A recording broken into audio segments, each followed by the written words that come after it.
You know what? It's so funny. I never really was like a big fame person, even though we did TV and we, had that whole life. I really like kind of being a hermit crab, so. Brooke didn't shed a tear when the news of her father's death broke. She skipped the WWE tribute, and she refused to open the letter he had written her just days before he passed. But when Brooke Hogan finally did open it, she turned pale. Because what was inside that envelope was not just a goodbye or a father's last words. It was a confession, a shocking breakdown of secrets he had never spoken aloud. Truth so devastating and personal that some in the Hogan family are reportedly furious it even exists, because that letter has the power to destroy whatever legacy Hulk Hogan thought he had left. Hulk Hogan, born Terry Bollea, had once been America's muscle-bound father figure, a man who turned the WWF into family programming and a pop culture god in yellow trunks. But behind the cheers, the mustache, and the screaming fans was a family, already fractured long before the public realized. And at the center of that fracture was Brooke Hogan. Brooke, who once sang her way into reality TV with Hogan Knows Best, went from being daddy's girl to becoming his harshest critic. She was once his biggest fan, and then, without warning, she was gone, estranged and silent, until she posted a single message after his death, a message that raised more questions than it answered. On July 29th, 5 days after Hulk Hogan died of cardiac arrest, Brooke posted a tribute titled "My Dearest Daddy" on Instagram, where she revealed she hadn't spoken to her father in nearly 2 years, that she didn't attend his wedding to Sky Daily, and that she wasn't invited to the WWE tribute either, according to her post. Her words were soft but haunting, saying they had a connection deeper than words, but she had to step away to protect her heart. And she admitted that she had removed herself from Hulk's will in 2023 by her own request, wanting no part of his $25 million fortune, no lawyers, no lawsuits, no fight. But the reason she never said directly, and now we know it was because of that letter, a letter she had received months earlier but refused to open until after he died. Multiple sources claim Brooke physically recoiled when she read it. Family insiders said she was pale as a ghost, and her husband reportedly told others she left the room sobbing and stayed silent for hours. The letter itself was not part of any official estate document. It wasn't handled by lawyers, and it wasn't filed through a will. Instead, it was handed off privately by someone close to Hulk, his wife, Sky Daily, and that alone reveals something, because Brooke and Sky had not spoken since 2023. Brooke didn't attend her father's wedding to Sky, later writing on Instagram that she needed space for her own healing and happiness. But the truth behind her absence was much darker, because Brooke had warned her father about Sky and about what she called the controlling influences around him, believing that he was being isolated and that his medical decisions, business moves, and even his faith journey were being manipulated, which forced her to make the painful decision to step away. In 2023, she told him, "I can't reach you anymore," and that was the last conversation they ever had. But what followed played out like a tabloid nightmare that was painfully real. Just months later, Hogan and Sky were baptized together in a Florida church, an event he described as the greatest day of his life. And from that point, he began publicly presenting himself as a born-again Christian, proudly telling People magazine about his renewed faith. But behind the scenes, he was privately writing letters to the people he believed he had wronged, and one of those letters was for Brooke. He wrote it in January 2025, handed it to Sky in April, and Brooke didn't open it until July 25th. And the question that haunted many was why she had ignored it for months. According to those close to her, Brooke had already said her goodbyes and didn't want to reopen old wounds. But everything changed when she discovered that the letter mentioned not just her, but also her children. Because Brooke had become a mother to twins, Oliver Andrew and Molly Zhang, in January 2025, children Hulk never met and never even asked about. And in his letter, he explained why in a confession so chilling it could make your blood run cold. In that letter, Hogan didn't just apologize, he exposed some of his darkest secrets, including one of the most disturbing betrayals of all, admitting to sleeping with his daughter Brooke's best friend. To understand how deep that wound goes, We have to go back to 2007, when Linda Hogan filed for divorce after discovering Hulk's alleged affair with none other than Brooke's best friend, Christiane Plant, a woman who had worked closely with Brooke on her music career. And in the years that followed, Linda openly called Hulk a liar and a sex addict who had ruined her and the children emotionally. At the lowest point of my life, my personal life was destroyed. I was very mad at my daughter. I was upset over a situation that happened between her and her boyfriend, and I had no idea I was being taped. I was to the point where I wanted to kill myself. According to Christiane Plant herself, the affair took place when the marriage was already privately over, but by then the damage was done, and she even wrote Brooke an apology note, later telling the press, "I will never be able to fully forgive myself for this." Brooke was devastated, and in a since-deleted MySpace post, she poured out her pain, writing that when your best friend and one of your closest family members, people you've loved unconditionally since your first day on Earth, betray you together, you can never forget the hurt, and that betrayal left a wound that never healed. Brooke has often said her father's actions during that time scarred her emotionally, and just when the family had started to process that trauma, Hulk Hogan was hit with another scandal that destroyed his image even further when a leaked 2012 sex tape also captured him making racist comments about his daughter possibly dating a black man. The backlash was immediate, with WWE cutting all ties, sponsors abandoning him, and for millions of fans the carefully built image of Hulk Hogan as the ultimate family man was shattered forever. Emergency? There's been a horrible accident. Is there any smoke or flames coming from the vehicle? Yeah, they was racing. They were racing. It was 2 cars drag racing. Brooke defended herself, but she never fully defended her father, and it was this moment, this deep fracture, that many believe Hulk tried to repair in that final letter.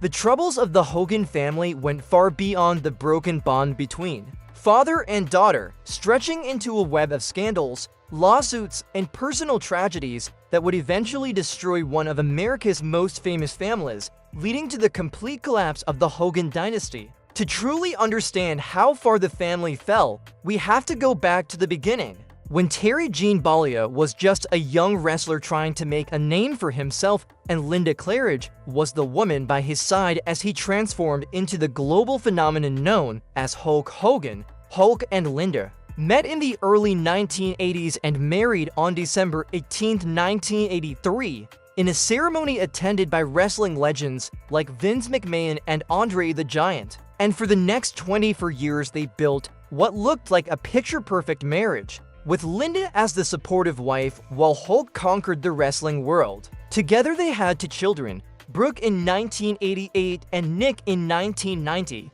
and their family life was later put on display for the world through their reality show. But beneath the polished image, cracks were already forming. Hogan Knows Best may have shown them as a tight-knit family, but the constant filming, public attention, and the pressure of living every moment on camera only added strain, and combined with the demands of Hulk's career and his increasingly controlling behavior, the marriage began to crumble. The first major blow, however, didn't come from Hulk's career, but from the actions of his son Nick, who on August 26, 2007, at just 17 years old, was involved in a horrific car crash in Clearwater, Florida. While driving his father's yellow Toyota Supra, the accident happened around 7:30 p.m. on Court Street, where the speed limit was 40 miles per hour. But Nick was reportedly driving well over 60 miles per hour, possibly up to 80 or 90, on wet roads after recent rain. And he wasn't alone, as his passenger was 22-year-old John Graziano, a U.S. Marine and a close friend who was part of Nick's drifting team's pit crew. The crash was devastating, with Nick losing control of the Supra, fishtailing across the road, hitting a raised median, then slamming into a palm tree so hard the car wrapped around it and was completely destroyed. And later it was revealed that they had been racing another vehicle. Hard for me to think about, I'm sorry. It's, Do you ever see him? I've reached out and tried, but at this point I'm not allowed to visit John. Do you understand why Yes, the family may not want you to see him? Absolutely. Does that hurt? It does. While Nick escaped with only minor injuries and was released from the hospital the next day, John Graziano was left fighting for his life. Airlifted to the hospital in critical condition and kept in a coma for weeks, he had suffered catastrophic injuries including severe brain damage, a fractured skull, permanent eye damage, and multiple traumas that left him in a vegetative state requiring lifelong care, and the young Marine who had proudly served his country would never return to the life he once knew.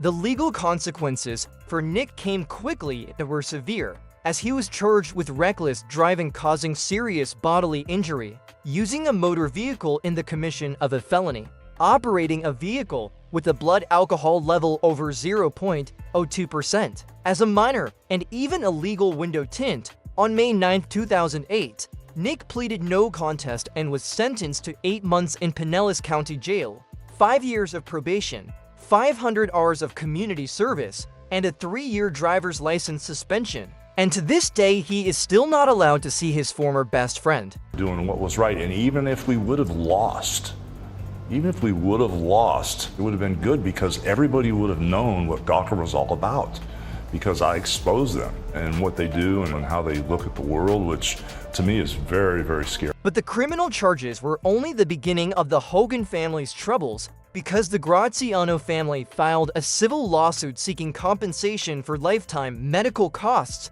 that were expected to reach millions. Hulk Hogan eventually settled out of court in February 2010 for an undisclosed sum, though reports suggest the amount was large enough to cover John Graziano's lifelong care.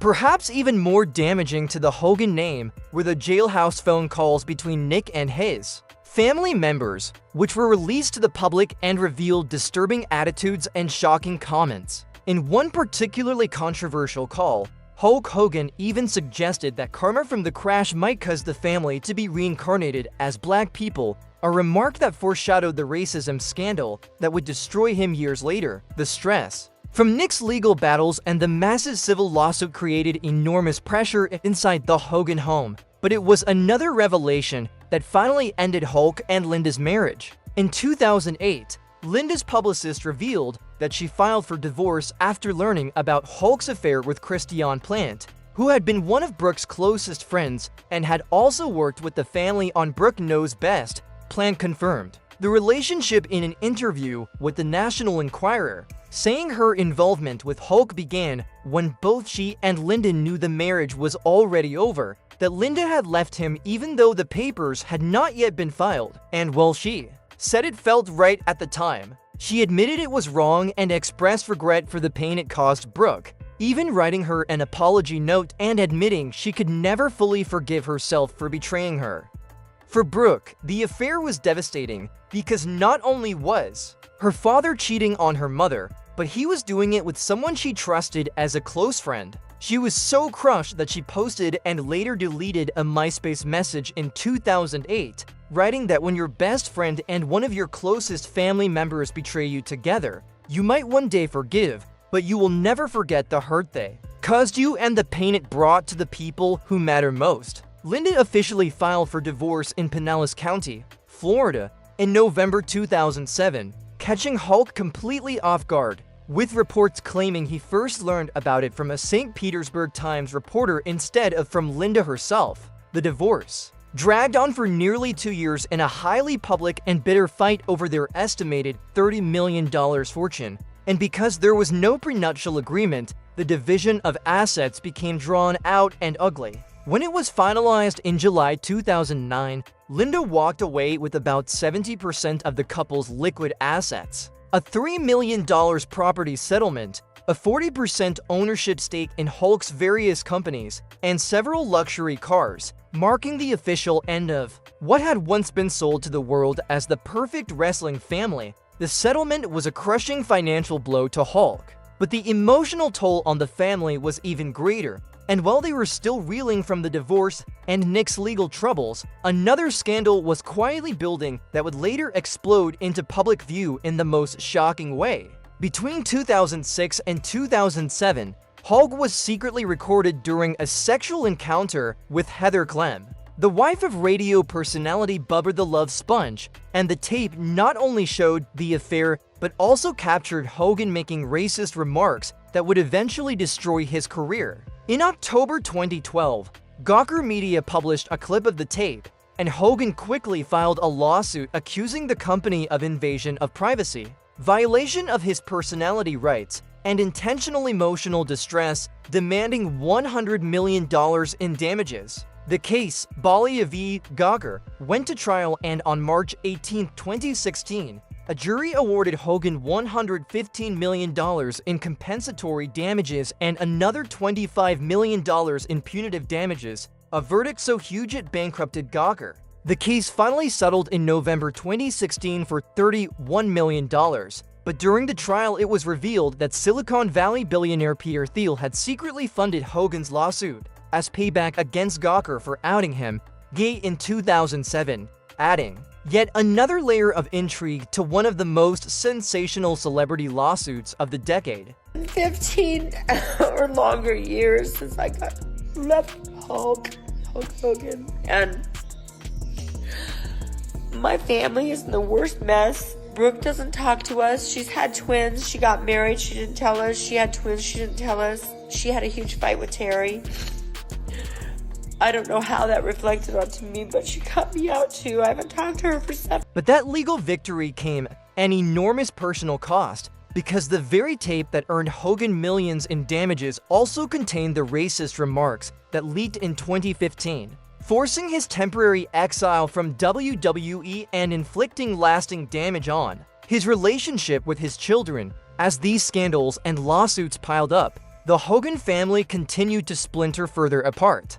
Linda began dating 19-year-old Charlie Hill in 2008, a controversial relationship that dragged on until 2012 and even featured a televised proposal before it fell apart. Hulk himself remarried twice, first to Jennifer McDaniel in 2010, a marriage that ended in divorce in 2022, and then to yoga instructor Sky Daly in 2023. By March 2025, the bitterness between Hulk and Linda was still raw, with Linda posting tearful Instagram videos where she directly blamed Hulk for the destruction of their family, declaring, All those years dropping that leg in those rings, with the board sticking up, laying on my tailbone. Oh my God, what was that, a rock in the ring? Oh my God, was that a board sticking up?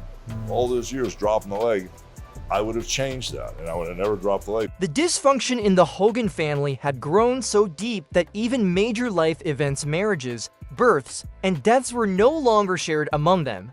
Brooke had cut ties with both of her parents, refusing to invite Hulk to her 2022 wedding and not even telling either parent about the birth of her twins in 2025. And the woman who had once been the apple of her father's eye had effectively erased her parents from her life. Nick, meanwhile, continued to face the shadow of his past, and on November 18, 2023, he was arrested in Clearwater for DUI, the same city where his 2007 crash had nearly taken a man's life. After failing sobriety tests and refusing a breathalyzer, he later pleaded no contest and was sentenced to 1 year of probation on June 21, 2024, and the young man, who had once been a star on the family's reality show, had now become a cautionary tale about privilege and consequences. These family troubles were only made worse by another battle Hulk was fighting in private, a series of brutal health problems that were slowly destroying his body and would ultimately play a role in his untimely death. The mix of scandals, fractured relationships, and failing health created a perfect storm that no amount of fame or fortune could shield him from.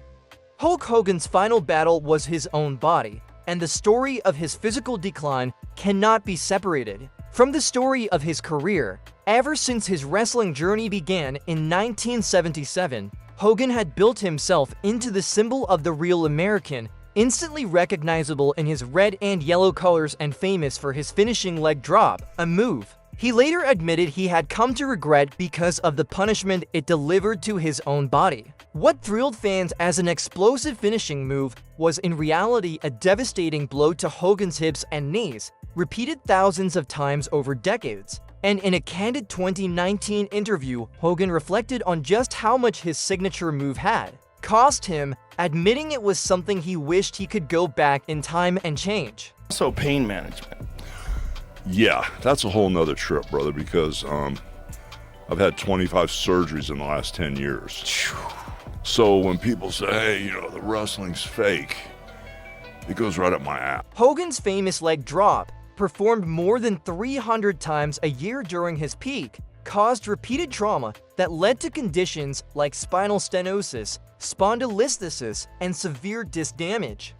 The physical demands of his career were almost unimaginable, as during his prime he wrestled for 100 to 450 matches a year, spent over 300 days flying from city to city, and performed under conditions that would be considered unsafe and unacceptable by today's standards. By the time Hogan stepped away from active competition in 2012, his body had been pushed beyond its limits, and he had already endured at least 10 back surgeries, part of a staggering total of 25 operations in the last decade of his life. The thing that stopped me, the thing that shut me down completely, where I said enough's enough, is when they hit me with the fentanyl stuff. They almost killed me with that stuff. So that's when I said, I'm done. The long list of surgeries included spinal fusion procedures, knee and hip replacements, shoulder repairs, and even operations on his eyes and abdomen. And by January 2013, Hogan was so desperate that he filed a $50 million medical malpractice lawsuit against the Laser Spine Institute, accusing them of performing unnecessary and ineffective spinal surgeries that only made his condition worse. According to the lawsuit, 6 procedures done over 19 months gave him nothing more than 2 to 3 weeks of short-term relief, while actually destabilizing his spine further, leaving him in even greater pain. But the physical suffering was only part of the nightmare, because the endless cycle of surgeries and recovery led to a dangerous addiction to prescription painkillers that nearly cost him his life. In a chilling account on Joe Rogan's podcast, Hogan described his near-death experience with fentanyl, admitting how close he had come to never waking up again. And I sweated through the bed, all the way through the mattress and stuff several times. I had people come in and check on me, and I saw my ex-wife's teeth come out and talk to me. I saw a plastic squirt gun come out of her chest, and this is coming off the fence. Hogan admitted that his addiction to prescription painkillers became a vicious cycle, fueled by doctors who kept writing prescriptions long after his surgeries were done. What started as recovery quickly turned into dependency, and when he finally tried to break free, the withdrawal process was just as brutal as the injuries that put him the pills in the first place of torment he described in painful detail.